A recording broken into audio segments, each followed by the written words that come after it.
What is going on, guys? Jason Burke here, Styles Clash for Life, coming at you on YouTube, and today I've got some football focus.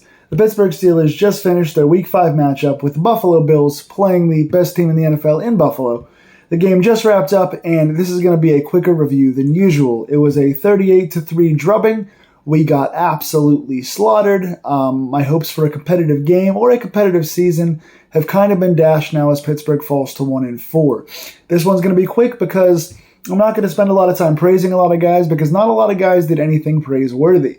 Coming into the game, obviously Buffalo is the class of the AFC and probably the class of the NFL, to be honest, coming in with just one loss on their season so far. But things kind of aligned for a decent start. Yeah, you're bringing in your rookie quarterback to a good defense, a raucous crowd on the road against Buffalo, yes, but I feel like Buffalo came in with 3 major injuries in their secondary. They were down a lot of guys on defense. We beat Buffalo on the road last year to open the season, so Pittsburgh kind of had a bit of an advantage on how to beat Buffalo early in a season on the road like that. And Kenny Pickett just was going to bring a bit of energy to the offense and kind of put a spring in the step like he did last week against the Jets. Now, the defense couldn't hold up their end of the bargain to beat the Jets, but Kenny did get us out to a, 20-3 or 20-10 lead, and Pittsburgh blew that on defense. But things kind of led themselves up to be in a close game. I didn't think for 1 second Pittsburgh was going to beat Buffalo. I called a loss in this game, but I figured it was going to be much closer than it was. The odds makers had a 14-point spread. I thought that Kenny Pickett and company would come in and play it tight. We would lose at the end, but at least we would keep it a tight, competitive game. That did not happen. Opening kickoff, we kept Buffalo. We downed it on special teams inside the 2-yard line.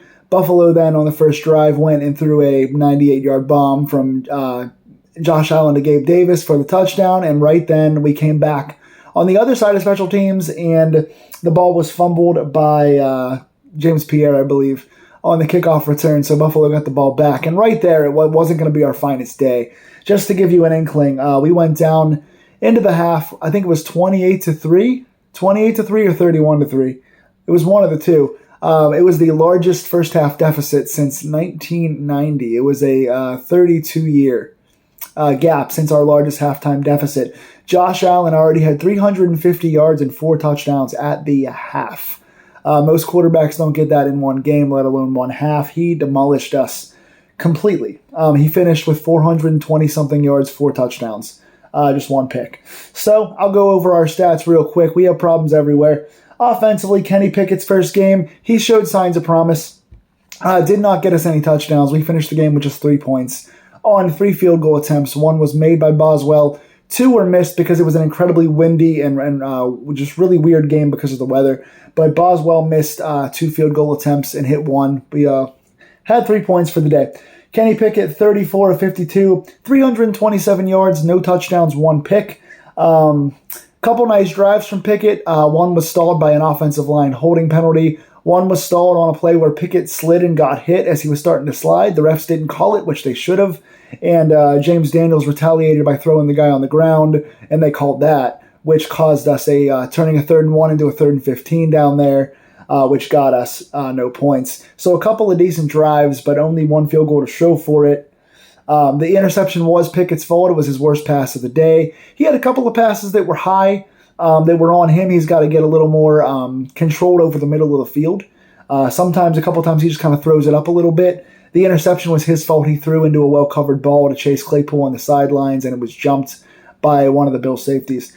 So bad throw on that toss. But overall, he played pretty well. He was pushing the ball down the field a little bit when the play calling wasn't horrible, which it was for most of this game. He was looking downfield. He was going to the sidelines to Pickens a lot, who made a lot of nice hands catches. Pickens was by far and away the offensive MVP of this game. He's the one guy that kind of gives you hope. The Pickett to Pickens connection looks pretty solid, and Pickens was making a lot of nice getting off his breaks quickly, getting himself open. Even when he was covered in one-on-one balls, he was separating himself with his body, using his strength, using his hands to make nice hands catches. I like a lot of what Pickens was doing. They used Claypool in the short to mid-range passing game. They used Deontay on a couple of the separation outs that he gets as well. But we got some problems there at receiver. And we got some problems at running back, too. Jaylen Warren leads the way in rushing today, 5 carries, 24 yards. You're saying, why are you reading Jaylen Warren's name? What happened to Najee? Well, 24 yards was more than Najee had. Najee Harris, 11 carries, 20 yards. Let's stop here for a second.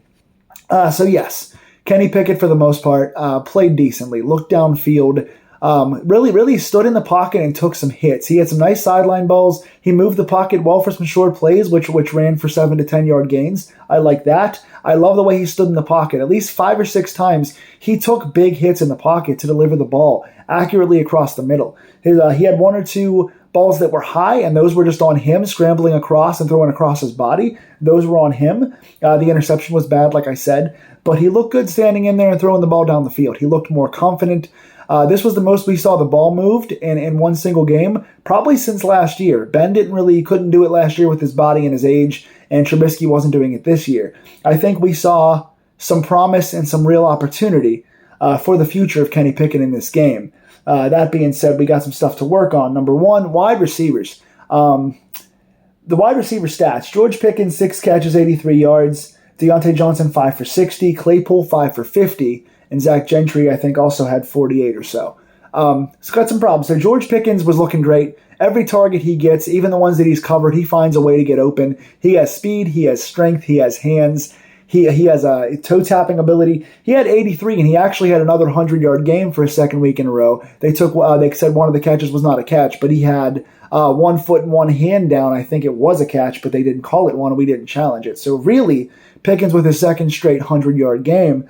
Really like what he did today, but Deontay Johnson dropped at least 2. One was a 3rd down and 15 where Pickens rolled out, scrambled out of the pocket, got to the outside, threw across his body a really nice ball to a wide-open Deontay in the middle of the field. Was a little bit high, but Deontay got on top of it. It wasn't that high, and he had both hands on the ball and just dropped it. Another one was a kind of a low throw to the inside toward the middle, and Deontay dropped that one. Claypool also dropped at least 1, if not 2, as well in this game. A lot of drop balls. The offensive line had 2 penalties during drives where we were pushing the ball down the field. You cannot have those. I think 1 was on Dan Moore and 1 was on the tight end Zach Gentry, who had a decent game today. But you can't have those when you have a rookie quarterback and you're trying to help him out. You cannot have drop balls. Deontay and Claypool need to stop dropping these balls. It is a major problem. Claypool has been bitten by that this season. Deontay, ever since week 3. His first 2 weeks, he was very good. Ever since I called him out for being good, I guess I jinxed him because he's had 2 or 3 drop balls every single week, and they're always in clutch situations. One was a 3rd down, and one was I think a 2nd and long. You have to bail your rookie quarterback out. When you already have an injured team, and you've got bad play calling, and you've got a rookie quarterback making his first start on the road, in the wind, against a good team, you got to bail your guy out. You can't have offensive line penalties, and you cannot have drop balls. Big issues on offense. Offensive line, they only gave up 1 sack overall, and they did keep kind of the stars of Buffalo in check to an extent, but I don't like the way the offensive line played back there. Like I said, at least 5 times, and that's not an exaggeration, we saw Kenny Pickett stand in the pocket, make a really good throw, and make a completion while getting creamed. 1 extra second, and he's getting a sack there or a fumble there. He got creamed a lot today, and Kenny Pickett has a lot of resolve. He looks speedy when he moves the pocket. He looks strong taking hits in the pocket. He's smiling. He's got a bit of swag to him. He's going to fit as a Steeler very well, and he's got a lot of potential. But if you're already throwing the ball a little bit high at times, and your receivers are already dropping the ball, the last thing you need is getting hit while you're throwing the ball. That is very dangerous. The offensive line is not going to show up on the stat sheet as too much, just 1 penalty and 1 sack. But I don't like the way they played today. It was an improvement over the last couple of weeks, but I don't like the way they played today. Overall, I'm not a fan. But kudos to James Daniels for throwing the guy down after hitting Pickett illegally. The NFL should have called that, considering all the Tua stuff. Defensively, again, not much to say. Levi Wallace did get an interception. Pittsburgh's DBs do lead the league in interceptions. A lot of that comes from Minkah Fitzpatrick, who played injured today. No TJ Watt. Minkah played injured, and a couple other guys got hurt during the game, like Larry Ogunjobi. So that doesn't lead itself to an already kind of weak defense getting beat up more. Wallace got the interception on a nice end zone read. He got good positioning, stayed in front, high-pointed the ball, and took it away from, I think, Diggs. But Wallace did not have a good game. That was a good play, Very, very bad game. He got abused quite a bit. He got beat on a I think it was the third wide receiver, the one that was playing because the other guy was injured. He got beat really bad on that. He got beat on an in route where the safety came down too low and he was playing too low, and he got beat on a move by Gabe Davis for that 98-yard touchdown. He was getting torched left, right, and center in this game. I don't like the tight end, the backup tight end who was playing for Dawson Knox, got him on a comeback route really badly. He just got abused. Oh, Stephon Diggs also made a double move and was wide open, and the ball was overthrown to the outside out of bounds, or that would have been another touchdown. So, yeah, Levi Wallace, absolute garbage today, must play better. DeMarvin Leal played nicely with 2 batted balls and a running back tackle. I like what I'm seeing out of him. He started the game today in the middle. They're kind of rotating a lot of the defensive tackles inside. This is the third guy to start this year for us. Montravis Adams played last week, and the previous starter was Tyson Alualu. I like DeMarvin Leal. He's fast, and he has underrated strength. He's a smaller guy, but he's quick, and he's strong, and he's when he's not getting to the quarterback, like he did a couple times today, he was batting the ball, which can cause interceptions. So good play for him. I think he was banged up a little bit toward the end of the game as well, didn't do as much. But overall, this defense, the one takeaway, the one good play by Wallace, and no sacks. No real pressure for Josh Allen all day. He finished with over 400 yards and 4 touchdowns, and they wound up bringing the backup in to end the game so he could have had more. So really, really just no pressure, no splash plays, no forced fumbles, no big plays for a loss. They're just not doing much of anything. I think Leal got one good pressure early on, and that was it.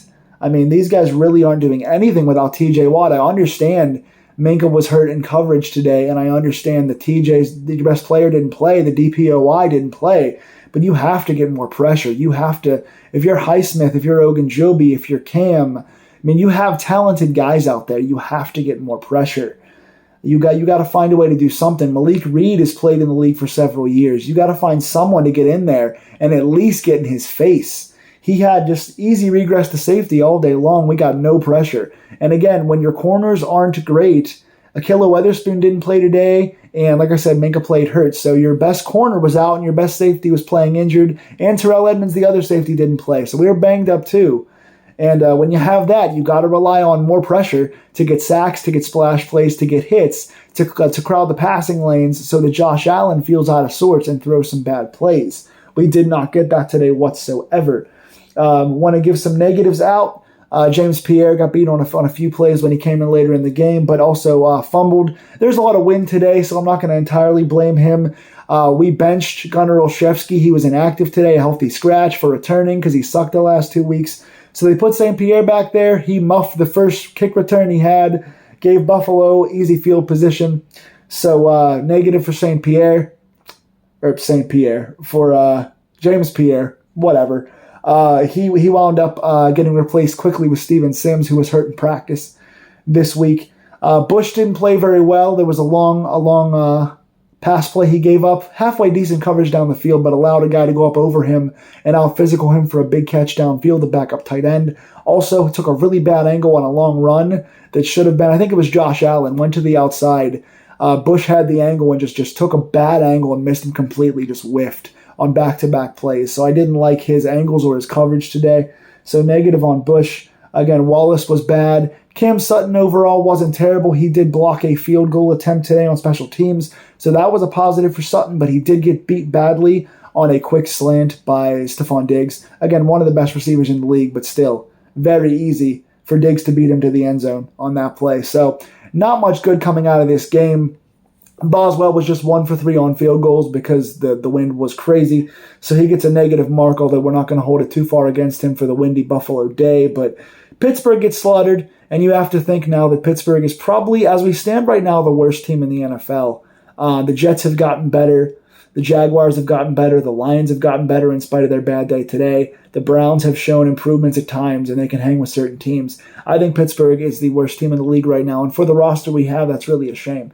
That will change. I don't think we're going to end the season as the worst team in the league. We're going to get TJ Watt back. Minka's going to get healthy, and Kenny Pickett's going to come along throughout the year, and George Pickens is going to play more. So we're going to get better.